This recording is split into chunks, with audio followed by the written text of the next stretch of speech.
Alright, so guys, it's Ethan, and today's video, I want to talk about the DVD perk system that we have today and some of the issues that we currently have with the perk system and some things that I feel like need to be changed. So I'm gonna go through like a quick bullet point of the stuff that I think is the problem with the perk system and some simple changes. Honestly, there's just like one simple change I can think of. There's two, but I'll get into it.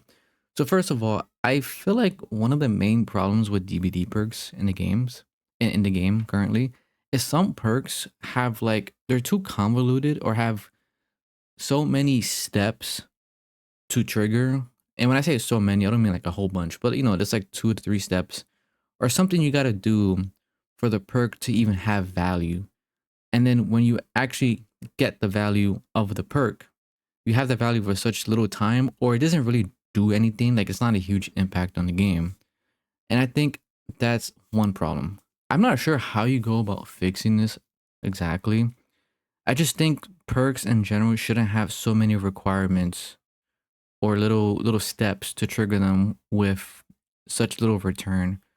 Or maybe something you can do with these perks is make it so that the return or reward that you get for the perk is absurd, like something kind of crazy. I know you have to be careful with that, but like honestly, I think this first point is just buff perks.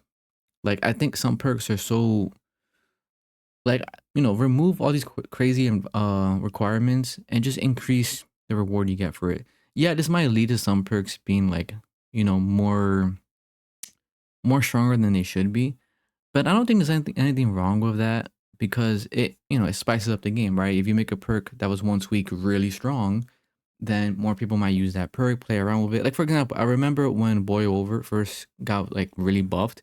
It was a stupid buff because the survivors can just pick a map that has some height to it and then just take advantage of it.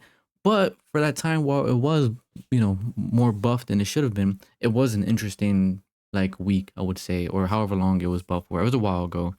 So I think like it's still a cool thing because it forces people to try new things, and also they're more encouraged to use a perk because it's less of a hassle to use it and it's has more like reward to it. Even if that reward is a little bit crazy, I still think it could be very interesting to do. So that was the main point. Like I think that's the first point. I think perks are just too convoluted or too weak to use that people just don't use it. That's one thing. Another thing, and I know a lot of people talk about this, I think perk tiers need to be removed from the game.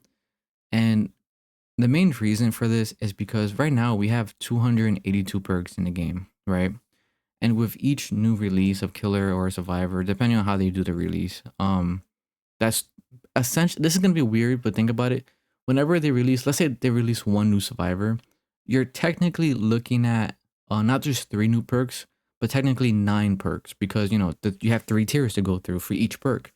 And it's weird to think about it that way, but you're basically grinding for triple the amount of perks.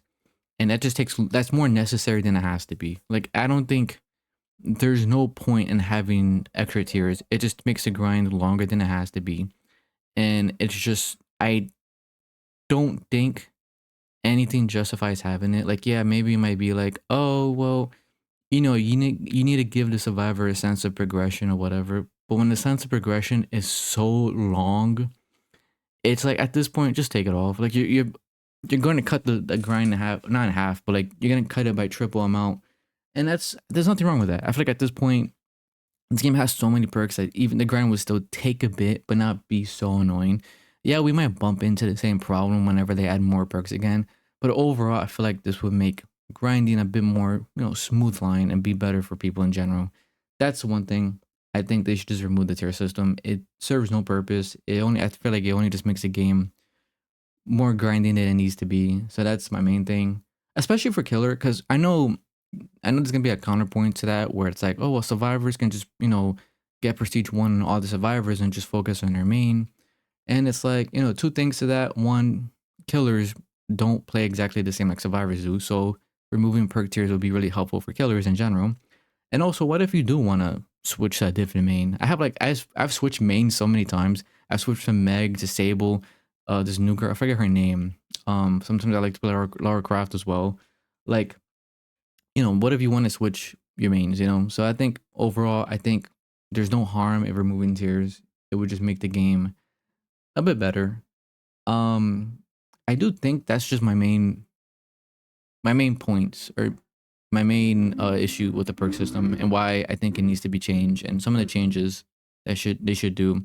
I feel like it wouldn't even be that hard to do. Like I don't see any world where taking off perk tiers would just blow up the game's code. Like unless their code is that bad, but honestly, I don't think I don't think it'll break anything. Hopefully not.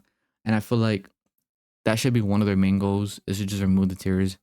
Not sure why they're so hesitant on removing tiers in general, but yeah, that's my main thing. I know the game is a bit easier to grind, like the shards and stuff, but um anything that has multiple pros than cons should just be a definite yes. Like that's my point of view on how changes should be in a game. It's like, hey, look at all these pros to removing this and look at all these cons. It's like the pros are gonna outweigh the cons by a huge amount.